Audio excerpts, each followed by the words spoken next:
Testing. Testing. I mean, it doesn't sound any different to us, but it No. sounds a heck of a lot different to these guys. Good. I hope we sound so sexy right now. Just trying to make the experience for the podcast listeners A little better bit better. and better every time. So it doesn't sound like you're listening to a video when you're listening to the audio on this thing. Exactly. Do you feel like you have to talk more like subdued? Not with the mic. I feel like my voice is like sounding different. Yeah, it's definitely awkward. Yeah, it'll take some getting used I to. wish we had a stand. I think as long as you just like hold it down here and just like talk into it. And then eventually we'll just put these on Kijiji, sell them, and then get headsets. That Yeah. would be the goal one Yeah, day. those things are hella expensive. Yeah. But this is If we keep getting this is gonna listeners. sound great. Yeah, exactly. Podcast keeps growing. Welcome back. Another episode of the NCR Podcast. Sitting here with Mr. Paul Tremblay himself. Good to be back. Back from a couple weeks of vacation. How was your vacation? It was really good. Yeah. It was really good, man. It was what long. was it? 3 weeks long? Well, I mean, on and off, yeah. The month of August was like crazy. Came back from the games, spent a week here, and then we had a seminar, so I worked like right away after leaving for like 2 weeks. And then we went to Connecticut for 5 days, came back, spent the week here, and then we went to a wedding in Toronto, and then right on our way back, we just went straight to the cottage and spent the week there, and then I went up to Lac Saint-Jean to spend some time with my grandpa and my uncle for the Lac weekend. Saint-Jean. Yeah, man. Is that on a lake like a cottage? It is. It's on Lac Saint-Jean. It's on Lac Saint-Jean. That means lake in French. Like, yeah, it's a huge lake up North Quebec. It's like a massive region. Yeah. It's like by Chicoutimi, Okay. and that's where my parents are from. Cool. I went to a couple CrossFit gyms too. I went to Did you? yeah. Shout them out. What gyms did Shout you them go to? out. Shout out to l'usine Trois-Rivières, U3R. That's in Trois-Rivières. That's where my sister goes. She lives out there. Mm-hmm. So like from the cottage to Lac Saint-Jean, we stopped there, hit a workout. Mm-hmm. It was sweet. We got there. They follow DECA. They follow Okay. Michelle's Yeah, stuff. yeah. So it was cool. I did like a conditioning piece as soon as I got there, which had like assault bike sprints that just made me feel terrible Yeah, no kidding. because of a vacation. Yeah. And then I hopped into the class, which was really fun. That's awesome. I love doing that shit, man. Yeah, absolutely, man. Jumping in the class of other affiliates, Yeah. so fun. It was deadlifts and running, super light, high rep deadlifts and running. Like Not exactly a PT strength, the eh? exact workout that I would hate to do on vacation. Yeah, When you're on vacation, you want to do a workout that like you're good at. yeah. It was Some embarrassing. heavy squat cleans. Yeah. That was like when you came. You weren't on vacation, but you came to Halifax. Yes. And the workout was like 5 rounds for time, 800-meter run, 25 overhead squats, 75 pounds, 25 super yeah, deadlift. great workout. Yeah. Honestly, a great workout. But I remember just like you smoked me. There's another dude in the class that smoked me. Yeah. The bar was at like 55 pounds or something, right? I Or think it was 75? 75, yeah. Yeah, it was just Like like nothing. insignificant weight. Yeah. It's all about that It's just run. all running. I remember that. That was terrible. Yeah, that was really funny. My back blew up. Yeah. Anyway. Yeah. Well, I went to another gym. I want to shout them out Okay, too. okay. I went to CrossFit au Lac, which Okay. is Lac Saint-Jean. And I go there every single time that I go visit my grandpa. Yeah. And it's just a cool little box. It's in Lac Saint-Jean. It's a bunch of great people. Mm-hmm. And they just do a really good job over there at like, bringing the people in before the class, the Mhm. little powwow, explain the workout, demonstrate the movement, do the class. Mhm. I'm pretty much always there on a Saturday, so we did a partner workout, Nice. which was awesome. Yeah. Yeah, but that was sweet. That's cool. Yeah, I wasn't gonna go, and then on the morning I woke up on Saturday and like we're gonna go to the park, and I was just gonna do a workout in the park Mm-hmm. with the kids. And then at one point Sarah's like, "Just go. We'll drop you off at the gym. I know Yeah, you yeah, really yeah. want to." Yeah. I was like, "Okay, thank you." How much did you work out on your vacation? those times Almost you every day. Oh, okay. Yeah, I told myself I wanted to work out every day at the cottage. Yeah. I find like even on vacation, like obviously I won't think about the workouts. Like if I Mhm. just do 150 burpees, great. But like if I don't do anything, I just can't relax. Yeah. You know what I mean? Yeah, and Get stir crazy. yeah, it's actually sickening when you think about it. It's like my day, like what I eat at night and like how my day goes. Mm-hmm. It just goes a lot better when I Yeah. work out. It's Absolutely. just and you just feel less guilty. Yeah. And when I went to Connecticut, like we barely worked out. Yeah. When I just hung out with Craig, because he was off the games and he was literally just like ready to chill Yeah, he and didn't want to hang do out. anything. But at the cottage, I told Sarah when we left, I'm like, I'm working out every day. Yeah. And I brought a sandbag, I brought dumbbells, and she worked out every day too. That's awesome. We just we made it happen when I saw the Insta stories. Yeah, either the boys were sleeping or even when they were up, like I would do a workout and then she would do one, or we'd do like a partner workout where we can like take care of the boys like during our rest periods and shit. It was fun. Cool. Yeah. That's awesome, man. So the topic of the hour, everything that has happened in the CrossFit Games so far. For those of you listening, this is, a little disclaimer. This is purely speculation for most of it. We have some facts now, obviously, but it seems like everyone and anyone on the internet is weighing in on their opinions. So we figured we might as well give this a chat, and you have somewhat of a, legitimate perspective on things, being a Games regionals athlete and also on staff and knowing Dave and things of that nature. But just keep this in mind. Everything we say, take with a grain of salt, because a lot of the stuff is just going to be our opinions. Yeah. So there's so many questions. So many questions, dude. And we're going to go over all of them. Yeah. But I mean, like, I have so many questions. Oh yeah. Absolutely. What will, essentially what happened is Greg Glassman, Coach Glassman came in and is revamping the CrossFit Games and the way it's affecting CrossFit as a company, I think, on a financial standpoint. So there's one article that came out, and that was like about the layoffs for the CrossFit Games or whatever the heck that thing was called. Well, that was the second one. The second one was with actual like quotes from Glassman. Yeah. And then that kind of blew up. That was an interesting thing for them to do, not release an official statement, but like intentionally leak it. I don't really get I don't know why they did that, but maybe they just wanted to like start getting it out where they were still figuring it out themselves, because they probably are still like figuring stuff out themselves right now too, right? Yeah, or maybe they just fired everyone that was working for the HQ department. Yeah, it's true. Honestly, I have no idea what was going on there. Yeah. But it's pretty in line with like how Glassman does things, I think. And there's for sure a plan. Yeah, absolutely. And there's for sure like a reason, a great reason behind it, and a longer term goal. Yeah. But essentially now it's just like there's no regionals. You can't say regionals. Well, let's do a quick overview. Correct me if anything's wrong here of like what we know or what is like the general speculations that are going around. So obviously it started off a bunch of people in the media department, sad face, were fired. After that, there was a lot of talk about what was going to happen with the Open potentially moving to October, maybe there being 2 Opens, and then there was talk about there being no regionals and these sanctioned events coming in and what the games would look like. And then they started talking about having one person from every single country with an affiliate come in and have an athlete go to the games. What it's been weaned down to now is we just had a release a couple days ago that CrossFit has officially signed the Dubai Fitness Championship as one of the sanctioned competitions. That's the first. We've heard talks about things like the Granite Games and Wadapalooza and all of those becoming sanctioned competitions as well, which would each send an athlete to the games. We've heard speculations on a point system coming in, where if you come 2nd, 3rd, 4th, 5th, you accumulate points, kind of like in the NASCAR series. And then at the end of the year, if you have enough points, you also get an invite.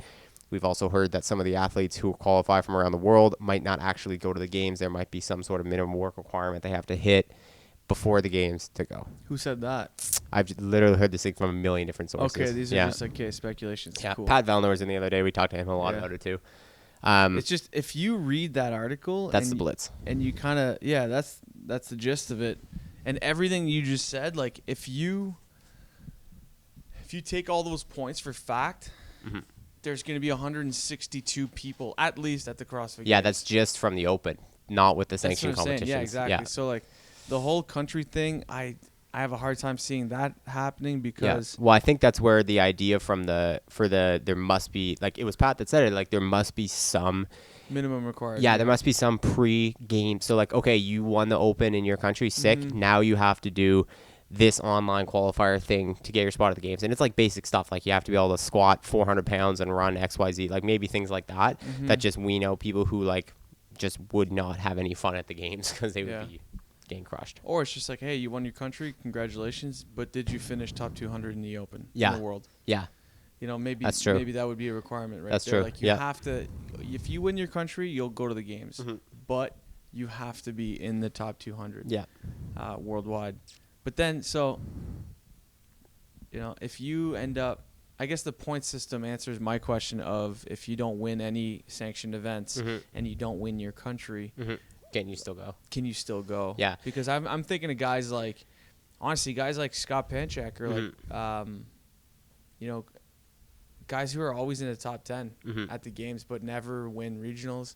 They don't win competitions. They don't even win events. Yeah. They're just always They're at just the really top. consistent. Yeah. So like, does a guy like that 100% deserves to be at the games, right? Yeah. He deserves to be there, but how would he make it if he doesn't win any competitions and he doesn't win his country in the open? I guess the point system there answers the question. Maybe, yeah. Well, and that's the thing too, right? Is because let's say theoretically that's the case, and let's say even they wean down the 166 first place open finishers to 12.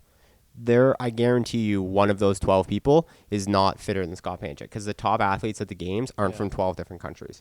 Yeah. You know what I mean? Like, I guarantee the pool of 40 this year didn't have more than 12 countries represented. We were probably getting close now, but there was probably like poor old guy from, what was his name, from Mexico.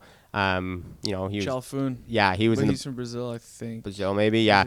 He was in the bottom the whole time. Scott Panchak's fitter than him. You know what I mean? And so it would suck to see, even if the 106 athletes, 66 got weaned down to 10, which it won't. It'll be more than that. See the mainstay athletes like Ben Smith, like Scott Panchak, not be there because of that system. So I really think there's gonna have to be some sort of point system in place for that reason, because again, it's how NASCAR does it too. Like, you don't have, and it goes hand in hand with the CrossFit methodology too. You know what I mean? You don't have to be the best at everything. You don't have to win everything as long as you're consistent. So if you come fourth at 5 of the sanctioned events, you should get an invite. Yeah. Yeah. The other thing people are saying with those sanctioned events, we might as well stick there because we're on that, is it's just giving people an opportunity to buy their ticket to the games, because there are athletes who can afford to go to these events, maybe afford to go to all 16. Maybe they have a sponsor paying for it, whatever. But maybe there's a fitter athlete who can't afford to go to all of them, can't afford to take the time off and go. Yeah. And also, if that athlete who can go to all 16 blunders at one, it's no big deal. He can go to another and another and another and another and another. Yep. You know what I mean? What are your thoughts on that as an athlete? My thoughts on that is that's like, it's getting closer to, I think, a lot of just the world circuits of every other sport. I mean, that argument could be made for the skiing circuit, the World Cup Series, or I'm thinking of the Red Bull Crashed Ice, that when they made that switch, it wasn't a competition anymore that you could that anybody could qualify for. It was just, you had to go to all these races and do well in these races to qualify for the World Championship. But yeah, you had to make your way there. I think what happens there is there might be some people that are just lost in there. Right. Because now if you're really good and you have zero money, you can have $20 and you can show yourself, Yeah, you can be and then you can end up qualifying for regionals. And here's the thing, if you qualify for regionals, you for sure can shop around for sponsors to help you out and pay your travels there. I mean, that's not if you have to pay your way to regionals, then you're not doing your job as an athlete, right, to like actually market yourself a little bit. And I think that's what these sanctioned events are going to become. So if you qualify, and anybody can do these, I guess anybody can do these online qualifiers, you're going to have a shitload of people signing up for them now. Yeah. So they'll sign up, and if you qualify for these sanctioned events, they're going to become pretty popular. Amazing. Yeah. Right? So and that person can definitely go and seek out sponsorships and to help out for the exposure there. But in my opinion, a lot of the we do this as an affiliate because we can, but if someone qualifies from this gym to regionals, like, we help them, and it's not necessarily in a form of fundraiser. It's just we help them. We give them something, or we pay for their hotel or something like that, because they're representing your gym, and exactly, and it's important. Yeah. Right. So yeah. Well, and it's cool. It brings up, a whole nother topic within that, in the sense of, like, I'd said this a couple when we were talking about the programming at the games, and like, this was well before any of this information came out, that I had thought that the games were going to try to make a push to become a more legitimate sport. And if they wanted to, they were going to have to treat it like a league. And I think that's exactly what's happening, in the sense of, like, in the NFL, there's 16 regular season games. I'm pretty sure that's the number 16. And that's exactly how many sanctioned CrossFit events there are. And so now those sanctioned CrossFit events, they're going to be in and of themselves. Like, the Dubai Fitness Championship pays out, like, I think it was like 50 to 75K to the first place winner.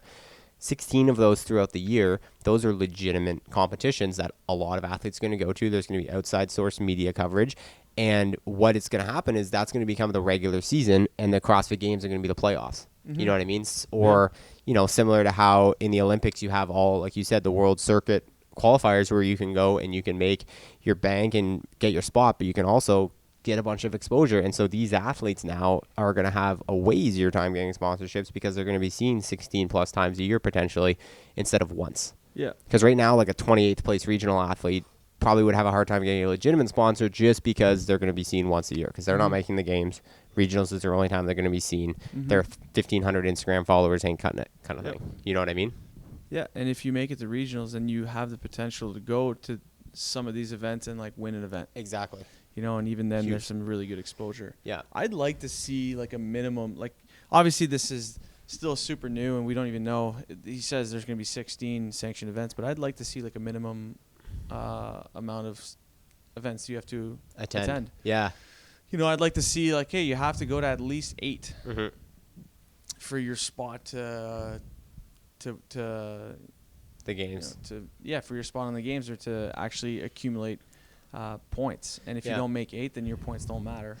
This is like assuming we're going to a point system. Exactly. But then you look at Matt Frazier, and then it's like, okay, I'll just go to 8, and then nobody's getting a spot because he's just going to win them all. Yeah. Well, I think the thing there would be if someone went to an event and won it and they already had a spot, then it would go to the second place guy. Similar to how in regionals in years past, if a games championship games winner got a qualifying spot, then it would pass down to the 4th, 5th, and you know what I mean? So I feel like that would be the case, because otherwise, you're right, Fraser would win all of them, and that'd be less spots at the games. But it'll be interesting to see, too, if the flip side of it happens, in the sense of, like, nobody cares about the Open anymore. Because there's only one spot to be had. 99.99.99% of people realize that they're not going to win their country. And so why even try? You know what I mean? Unless, obviously, there's a point system, and maybe those become the qualifiers to the other competitions, too. So here's the thing, to your point. Like, you say 99.99% of people aren't going to try because they're not going to win. That's already the case. You know, 99% of the people who are doing the Open don't go to regionals. No, they're not going to regionals, and they still do the Open. So I don't think that point changes. I think that changes for the guys like that point would work for guys like me. Let's say, like, I'm doing the Open, like, my goal is to qualify for regionals top 20 or top 15. Like, maybe the guys like me would maybe get discouraged and be like, well, I know I'm not going to win the Open, so I'm like, what's the point of doing it? Right. Because their life is competing, and maybe, you know, if they don't qualify for regionals, then they're absolutely crushed. But on an affiliate standpoint, like, it's the Open is going to stay the same. I think, you know, I think people are still going to really enjoy doing it, and you know, the goal of going to the CrossFit Games, like you said, is in, like, you know, 0.1% of the population. It's not everyone who wants to do that. So I was just even more talking, like, I totally don't think it's going to change at the affiliate level. Okay. I'm just talking purely the athletes who thought they had a chance of qualifying or did qualify for regionals. Because out of all the athletes in the world that qualified for regionals this year, 99.99% of them didn't win their country. You know what I mean? Like, there's a very, very small percentage of people that won their country that qualified for regionals. And so all I'm saying is that the athletes, you know, you can use yourself as an example. Like, is it worth trying to go all out to potentially win? I honestly think you could if you went really hard, but that's a whole nother discussion. I've come close. Yeah. I mean, I'd say Open's probably more your jam than any of these events with, like, long distance running or anything like that. But so we won't use you, but let's say maybe like Pete, like, should he go all out in the Open still, even though he has a pretty solid understanding that he's not going to be you and Vellner and Filkowski and things of that nature in the Open. When you can just go to one of these 16 sanctions, pick up. It's all going to depend, right? Because like, I think what they might do to curb that and have people not sandbag the open is be like the open points are the same as the sanctioned event points. Yeah. You know what I mean? They could do that. That would be giving the open a lot of importance, you know, a lot of value. Because even if you don't win your country, I don't necessarily like. You know, I mean, the open has what do you mean you don't like it? I mean, I like the fact that the open has enough value to pick the people who are going to regionals, but like we've talked about this before, you need the people who go to the games to actually compete, you know, head to head with people on the same workout, stand beside them with the fatigue of a weekend. You know, it's just like the whole just qualifying straight out of the open. I might have a little bit of an issue with that. Yeah. Because it happens every single year in every single region. There's guys who destroy the open and then show up to regionals and they're nowhere to be seen. Yeah. So it's just whether or not they had a good weekend or bad weekend, or they're just cheating in the open. You know, we don't know that. And that's another whole other thing is standards in online competitions are hard to hold. Like it's one thing that they only did it for masters because I don't want to say it, but like that's not as important. You're not finding the fittest individual on earth. But like when you're trying to find the fittest person on earth, you're right. Like someone who has their perfect pull-up bar and their perfect whatever, and they're in their environment and can do the workout 17 times. And they're getting judged by someone in the gym that would be afraid of no repping them. Exactly. You know, and like, I mean, there's video submissions and all that, but I still feel like there's, you know, sometimes people who skirt by a little bit. But I mean, the other thing that there is and that the problem that lies is it allows for a specialist to make it to the games. Because the open is some level of a special skill set. You know what I mean? You're really good usually at short, fast, high-intense, classic CrossFit workouts. You know what I mean? Like you never have to run 5K. You might do one maximal strength workout, but you know what I mean? And like there's a lot of athletes, like you said, who are really good in the open and really crappy at regionals and would probably also be really crappy at the games. Yeah. And so it might allow an athlete who is just an open specialist to go too, which might not be like the most entertaining thing, you know. But could they put a 5K run in the open this year? I don't know. Could they? I think it would suck in Canada if it was in February. But I mean, I think the answer is yes. They can essentially test whatever they want. Yeah. And have it. You know, I don't know how they would make that happen, but they can make a 5K row. Yeah. You know, that could be easy. Yeah, they can make a 10K row, whatever. Yeah, it's true. If they want to make the open a better test, and I think they try and do that every single year, I think that's Dave's goal, really. Or actually, I don't think Dave's goal is to find the fittest person on earth through the open. No. I think it's just to kind of get them on to the next stage. Well, and that's why, like, if we're taking people straight from the open to the games, the test in the open will have to change. And that actually brings me on to like programming. Right, programming at all these sanctioned events. I have total faith that CrossFit, if they're putting their name on a competition like that, it's going to be well run and it's going to be well executed and it's going to be well programmed. I have right away. I'm like, I'm going to have a hard time seeing Dave kind of let go of the programming reins. Absolutely. And he might not. You know, who knows? It hasn't come out yet, but maybe. He's programming for all 16. Maybe he is. He would have to drop everything else he does, though. Yeah, maybe. That's crazy. Or you know, he revises or he reviews every single event that's I could done. see that. He oversees it. Yeah, but then it's like every single workout that we do to get to the CrossFit Games and the workouts that are at the CrossFit Games are tested, you know, in front of Dave. They're tested in different variations. It's just like there's a lot more that goes into finding the perfect test throughout the year than we think, you know? So it's like, even if they were to send the programming to Dave and be like, hey, what do you think of this? Like, I can't say I guarantee you, but I don't think he's happy about these changes.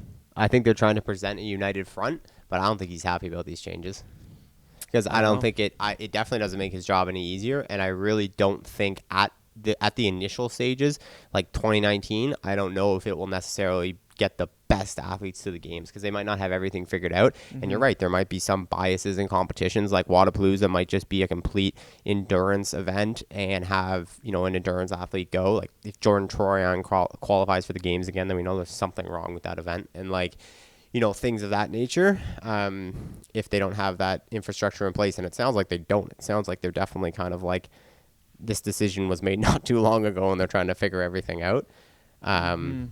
It's just, yeah, it's tough anyway, and I can't imagine he's very happy about it. Yeah, I don't know. I can't speak of that. Mm-hmm. I don't even know if he knew. I don't even. Yeah. So, but yeah, I mean, look, from an athlete standpoint, it's exciting Mm-hmm. because it's new and it's changing. Yep. And like everyone's talking about it, and we're excited for what's to come in more details. Yeah. But we're a little sad at the same time. Yeah. Like Regionals was so cool, man. Yeah, it's still an awesome event. Yeah.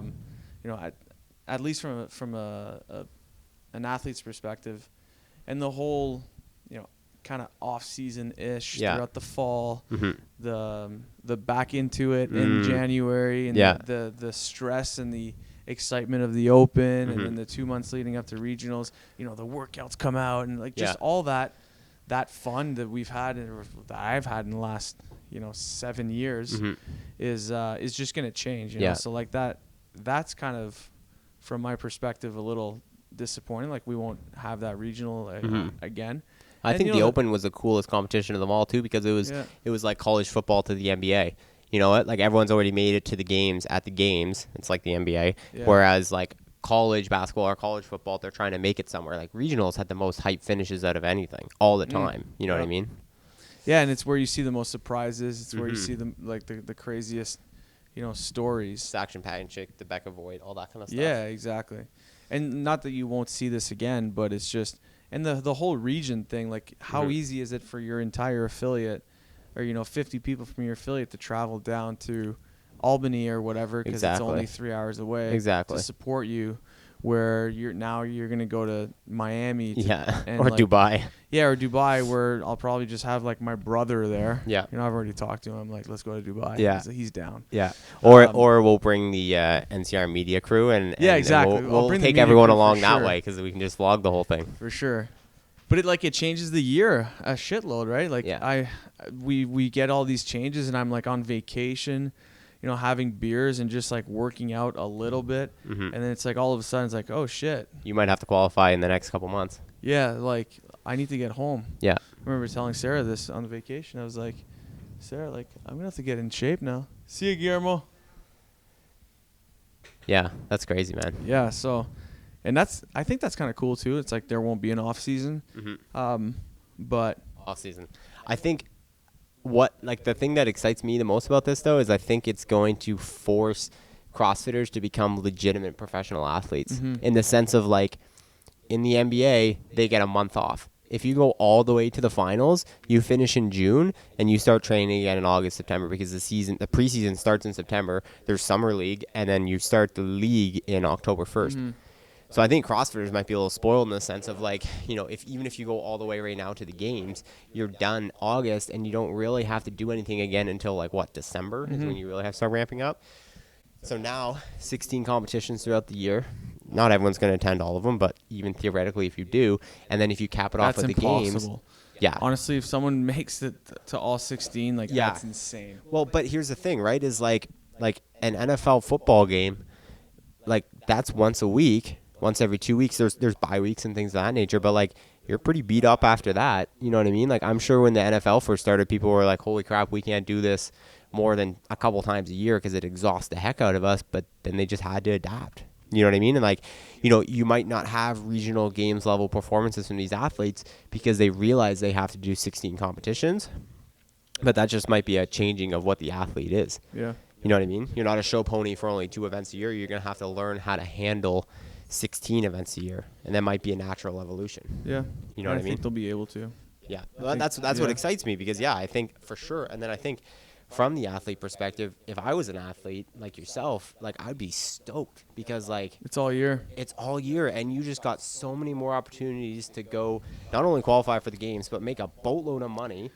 Just really brand yourself and just see, And how much more valuable are you now to your sponsors? You know what I mean? Because you're going to be seen 16 plus times a year potentially. Yeah. On the competition floor with like probably like CNBC or whoever it is that's covering it, like major news networks. Yeah, so. You see, like when you take that perspective, like there's some exciting stuff coming. It has the potential of being great, and it maybe 5 years down the road we look at it like that was the smartest move ever. And I think regardless, it will happen. You know, like you'll look back and obviously they'll make it perfect and they'll make it great. But to come back to like the off season comment, it's like we'll still have an off season. It'll just be a month, like you said. Like it won't be 4 months. Yeah, exactly. But besides, our off season is actually not really 4 months. Like in terms of competing, yeah, but you know, we start to ramp it up even before December. Well, and a lot of you guys will do that. I mean, you won the team series a couple years ago. You know what I mean? So you were training for that. You weren't slacking. Yeah, you know still what I mean? trying to be, yeah. And then you went to the Invitational too. Like for athletes like that was almost an entire year for you nonstop. Between like open regionals, games, team series, Invitational, and then boom, back to open training. You know what I mean? And like you might have had November or December kind of where you took it easy. But again, like I think that's kind of in line with how every other athlete does it. Yeah. You know what I mean? A little break at Christmas and then back into it. Exactly. Wadapalooza 3 weeks later, you know? And it, you know, what it might do, I don't know, either the athletes are going to adapt and you're going to become the most rugged people on the entire planet to keep up the same volume, or it might just be seen that like you no longer need to have, you know, fight for a 550 back squat and a sub 5 mile because you're not going to be able to show that off doing 16 competitions a year. You're going to have to learn how to operate at a 450 back squat and a 530 mile, you know what I mean? But be able to do that 16 times. Yeah. Kind of thing. Because like if you play, you know, if you're, I don't know, take any position in any sport, if you go all balls out game 1 of the season and you completely wreck yourself, what happens game 2, 3, 4, 5? You know, you have to understand, it's almost like understanding pacing a little bit. Yeah. I think, honestly, man, when you think about that, it's like, would you be able to do a 3-day competition once a month for 12 months? Exactly. I'd say the answer is yes. Like you'd be able to. Yeah. Would you be able to like really have the maximum output and the best performance possible? Probably not. No. It'll probably change. It'll be a little different. Yeah. But I mean, here's the other side of it But like too. you said, it could be the natural evolution. Like it could get to a point where we are doing that. And I mean, I think it could in the sense of like right now, you don't have to be, I mean, obviously the top level is always growing and this stuff is always becoming more and more present, but maybe every single CrossFit athlete now who is on the top level or trying to get there will have like a weightlifting coach, a gymnastics coach, a metabolic coach. They'll have like a chiropractor, they'll have a massage therapist, they'll go to float tanks. And like times a million, you know what I mean? Because it's already like that right now for 2 competitions a year.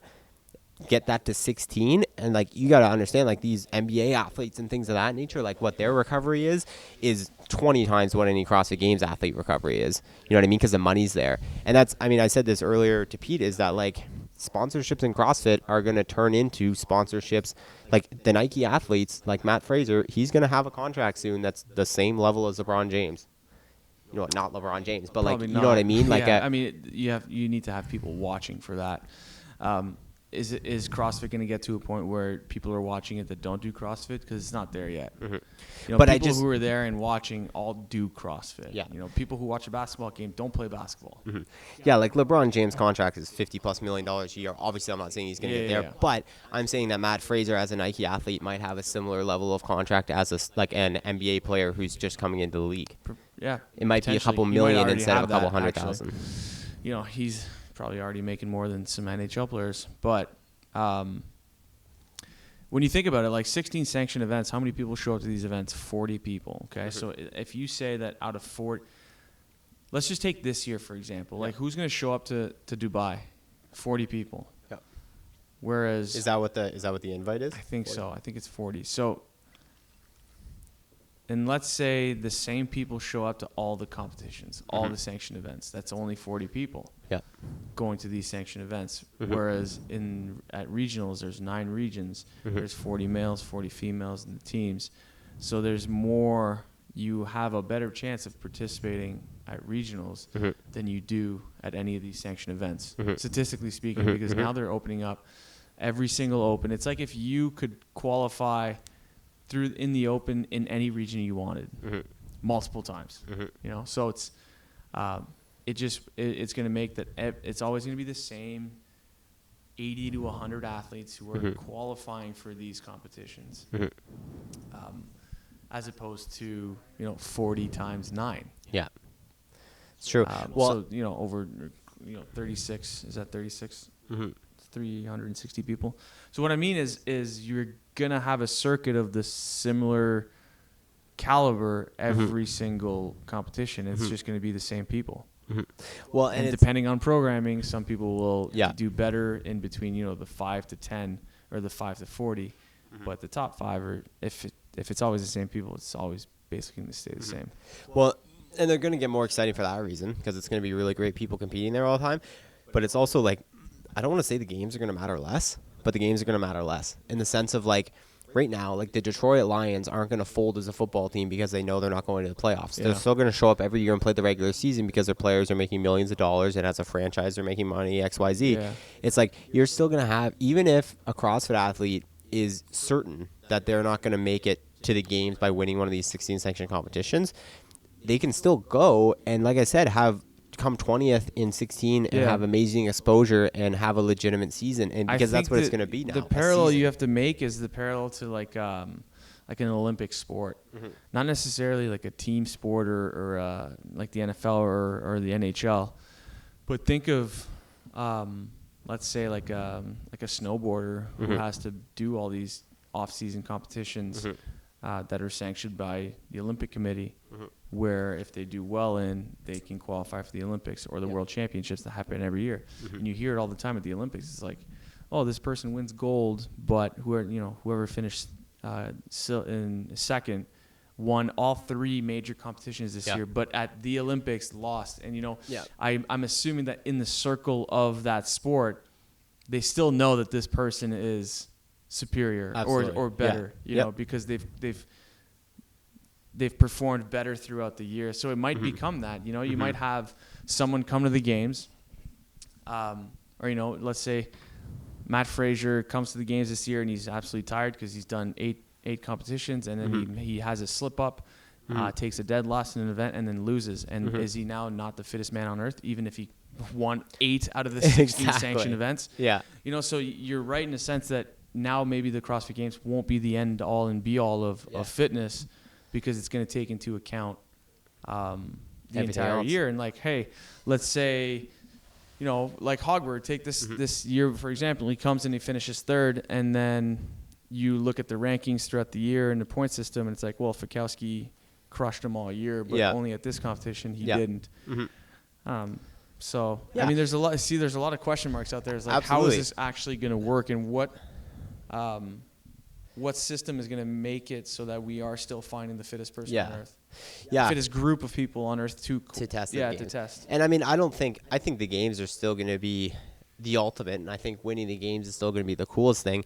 But it's like, going, and I can't stop bringing this back to team sports because that's just what I know, but like going 16-0 in the regular season as an NFL team and then going to the playoffs, like you don't want to lose in the playoffs because it still matters, but it's still pretty cool to say you went 16-0.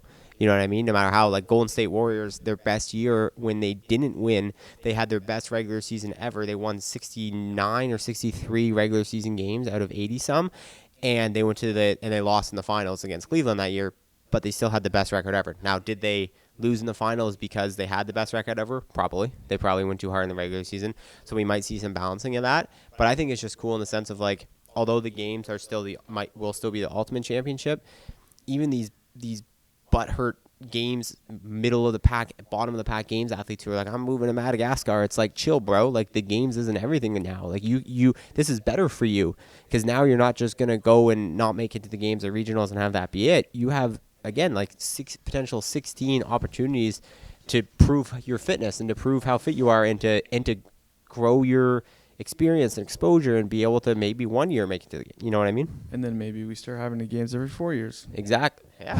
Who knows? Totally, man. Instead of every year. Yeah. And then you're just Olympics. You're getting a little closer to the Olympics. But one thing that with all these changes that like jumped out to me was the people at the games will not have necessarily done the same work.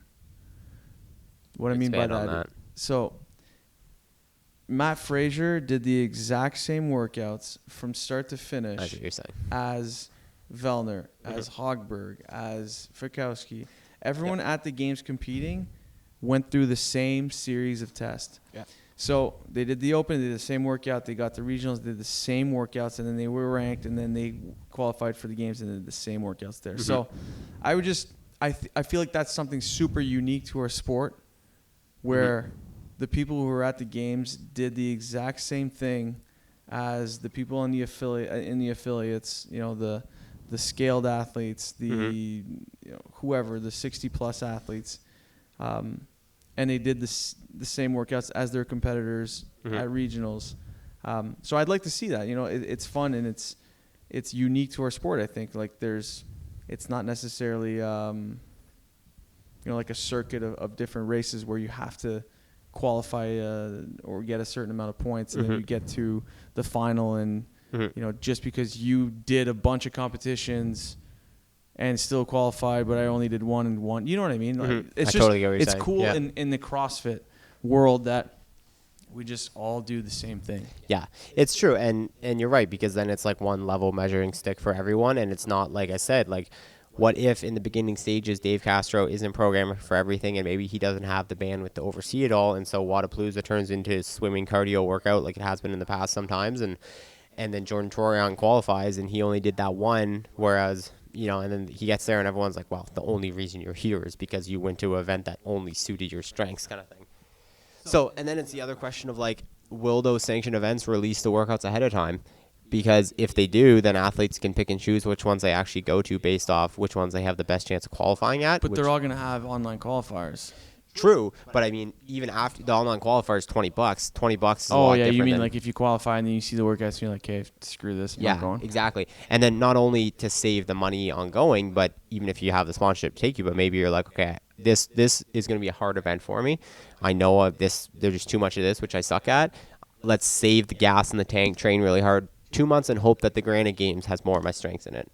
Because then that kind of gets crappy in the way too. Because then there's, but also, I mean, who knows? Maybe that's just part of it. There's some gaming involved. Yeah, it can be part of the game. Yeah, because I'm sure, I mean, there's downhill skiers that see one hill and know that it's just not good for them, and so they skip that competition at that hill to go to a different hill, kind of thing. Yeah, I mean and that's, you hear that in every sport where it's like, oh, the World Cup was in that country that year, so obviously all you skiing again, like every skier from Austria did well because they know the hills over there, and then when they come to the States, it's different, you know, or you could have that sort of comparison, but and with climate, you know, with elevation, you know, that can all affect what happens in competition.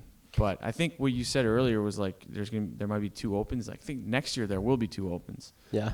There's going to be the open for the games, and there's going to be one right after the games in October. Yeah. If they don't surprise us with one in a month. Could you imagine? Yeah. What would you do if they told us there was an open in a month? That'd be cool. It would be cool. Yeah. It would be cool. Let's It would show who's been turned on and stuff. Oh, man. Who can turn it on? Yeah, exactly. You know? Absolutely. But no, it's all super exciting. Exciting changes. I think down the line it's just going to be good. You know, they're going to make it good because a lot of smart people are in charge of this stuff. True. And they're going to execute it probably in a really good way. You know, there's going to be some stuff that are kind of disappointing, like maybe if they're losing the teenagers or the age groups. Well, yeah, we didn't even talk about that. It's a good point. Yeah, I mean, if they lose that, I mean, it sucks for the people competing in that. What about teams? I think they've already announced the teams are going to be in the qualifiers and stuff? Yeah, and they just have to go to sanctioned events. Right. But I don't think they've announced if they have to be from the same affiliate. You know? What if you could just make any team that you want? Yeah. Like complete super team from all stretches of the globe. Well, I mean, that's what these competitions are, you know? Like, we did a competition last year. You just make whatever team you want. It was me, Vellner, and ADL, Albert, and, you know, we won the Granite Games. So it's possible to just make super teams and do that and then go to the games from that, if that's allowed. But, yeah, so many question marks, man. I'm excited to hear all the answers to that. I'm excited as a spectator for like the potential of it turning into a legitimate sport again, like legitimate in the sense of like every weekend I can watch a competition in the season. Like, how cool is that? You know what I mean? Like, now it's not, you just have to wait for the games and all this. Like, but the thing is, there's already competitions all the time. Yeah, you know, there's the Granite Games this weekend. Next month there's the Independence Games. But how many games athletes are at the Granite Games right now? Tons. But like, how many important ones? Fraser's not there. Vellner's not there. No.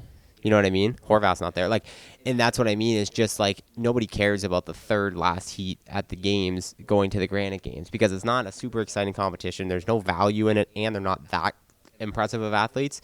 They're games athletes, but you know what I mean. But now it's like not only are more impressive athletes going to be there, not only is the programming probably going to be better, it's going to be more important. There's going to be something on the line, So you're just saying now you're going to actually watch. Exactly. Yeah. Because they're going to perform better. Yeah. Because there's more on the line.